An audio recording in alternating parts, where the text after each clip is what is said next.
First, a couple of polls out that I thought were interesting. And look, guys, I think polling is so interesting. I know some people are kind of all over the map on polling, like whether it matters, whether it doesn't. I think polling is absolutely fascinating because I enjoy going back and looking at polling over a period of time, right? Like I enjoy going back and looking at, hey, how is a flip book, for lack of a better term, how has the character moved over periods of time? And it can really tell you how people across this country are feeling about certain things. And so Quinnipiac, which is a known polling firm, and Fox News both have polls that are out, and I wanted to work through some of them. And it goes back to, one of the reasons I want to work through them is it goes back to what I talked about the other day on the program, which is there seems to be a real disconnect between Republican primary voters and the general election voters that are going to weigh in across the country in November. And really it centers around how much Trump do you actually want, right? There is no doubt that amongst hardcore Republican primary voters, Donald Trump, his word is still gold, right? We talked about that polling from Politico last week, which said the number one thing that moves Republican primary voters is a Trump endorsement. 22 points. The average candidate that has a Trump endorsement moves up by 22 points. Not in every case, but on average. But across the country, it's the exact opposite. People are turning away from Trump, and I'm going to be fascinated how this squares up in the fall, in which Republican primary voters seem to be saying more Trump, more Trump, more Trump, more people will be loyal to Trump, more people will do what Trump wants. It's not even about policy anymore. It's about just Trump versus the American public, who appear to be saying, look, there's a lot of time between now and November. What is it? June, July, August, September, October, 5 months, 5 full months, almost 6 months between now and November. So a lot of time for things to turn around. But right now, November voters seem to be saying, Trump's not exactly doing what we want to do. So Quinnipiac, we'll start with the Quinnipiac poll. Quinnipiac University asked people, as of right now, generic Democrat versus generic House, who do you want to have the House of Representatives, Democrats or Republicans? 50% of the people surveyed said they want the Democrats to take control of the House of Representatives.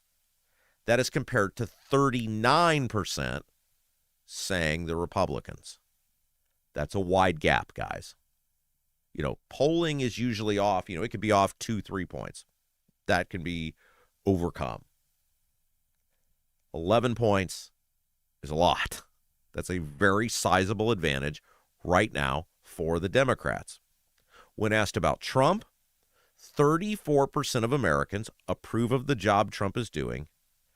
58% disapprove.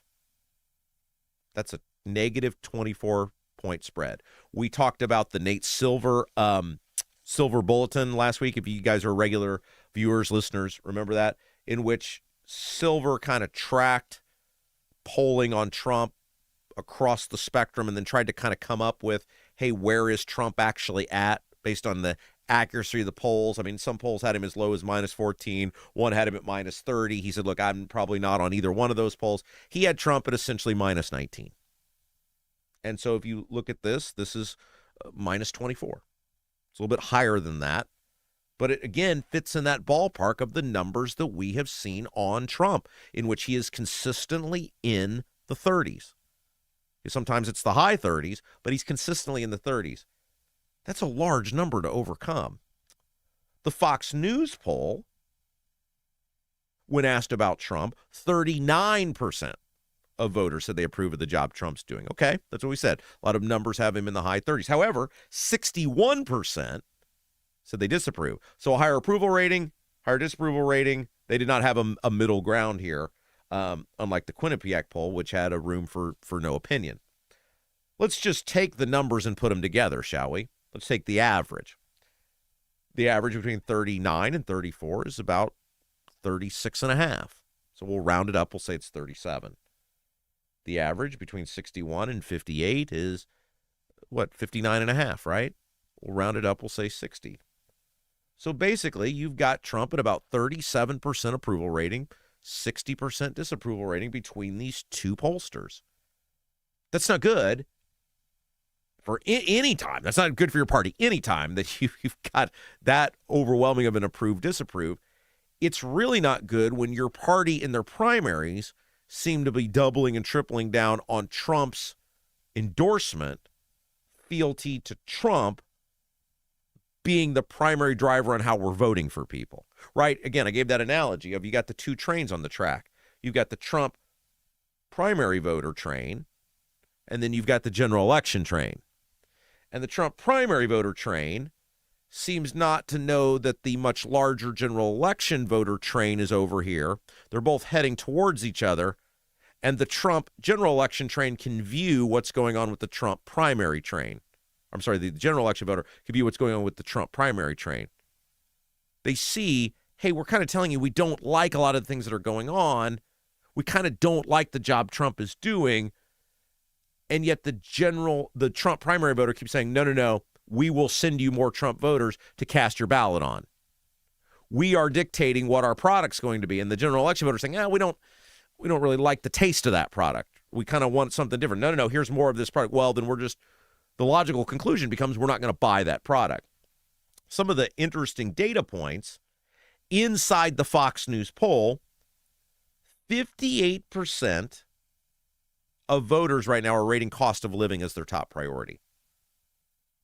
The top priority is good if you're good on it. Like Bill Clinton, remember the old saying, it's the economy, stupid? Well, that was the top issue. Bill Clinton was good on it. He easily wins re-election. In this case, the top issue is the economy, and the data we're about to tell you says people don't think Trump's doing a good job. 77% of people in the Fox News poll, again, this is a Fox News poll. It's not CBS. It's not MSNBC. It's Fox News. 77% say the economy is in bad shape. Now, if 58% of voters say the economy is their top priority and 77% say that it's in bad shape, and your party not only has the presidency, but you can't blame it on the Congress because you have the Congress too, that's not a good recipe. 51% of Americans say their personal finances are worse than 2 years ago. So if you thought it was bad and now it's worse, or you thought it was bad and now it's the same, then the people in power, that's also probably not good for them. Trump's disapproval on the economy, 71%. So again, voters are putting this at the feet of Trump. They're saying, we don't like the job the president is doing. And by the way, that's a 7% increase since April. The other thing that I thought was fascinating, and this is all the Fox News poll, by the way, Trump only has an 80% approval rating in his own party. That means 20% of the people in the president's own party disapprove of the job he's doing. Now, again, when we look at a primary in which a fraction of the people vote and the people that vote are very loyal to Trump, yeah, he's going to be able to drive primary results. It's why I thought it was so fascinating where people like on election night, Trump remains the driving force despite the obituary from the media. No. I don't remember any collective media saying Trump has no pull in the Republican primary. I don't remember anybody saying that ever. I think what I have said, and it doesn't surprise me that Trump is winning these primaries. He should be able to. He's the head. He's the president of the party in power. What the public is saying is, hey, you can nominate whoever you want, and you can do whatever victory dance you want. We get our say in November, and we're telling you we're not happy. We're not happy with what's going on. We're not happy with the direction of the country. We're not happy with the cost of living. We're not happy with the ability to wages that are rising, the economy, the buying power. You can ignore that all you want and do. Remember in Black Sheep? You guys remember the movie Black Sheep when it's Chris Farley, it's David Spade. It's a hilarious movie. It's the second movie they did together. It's Tommy Boy and then Black Sheep.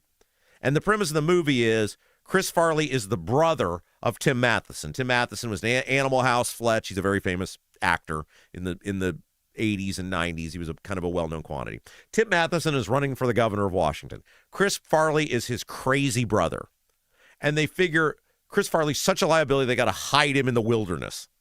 And they got to make him feel like he's contributing, though. So they say, hey, we've got this very important little community in the wilderness we need you to try to win for us. And we're going to send David Spade, who's one of the low-ranking aides to the governor, out to, like, watch him. And, of course, they get into all these shenanigans, and all these things happen. And Chris Farley ends up, even though he's in this little community in the wilderness, ends up swaying the election. And it's, I mean, the plot is ridiculous, but the movie is hilarious. There's a scene where Chris Farley and David Spade are in this little cabin, and they're playing checkers together. And David Spade is just obliterating Chris Farley at checkers. And Chris Farley starts screaming and doing the, physical comedy that Farley does about it.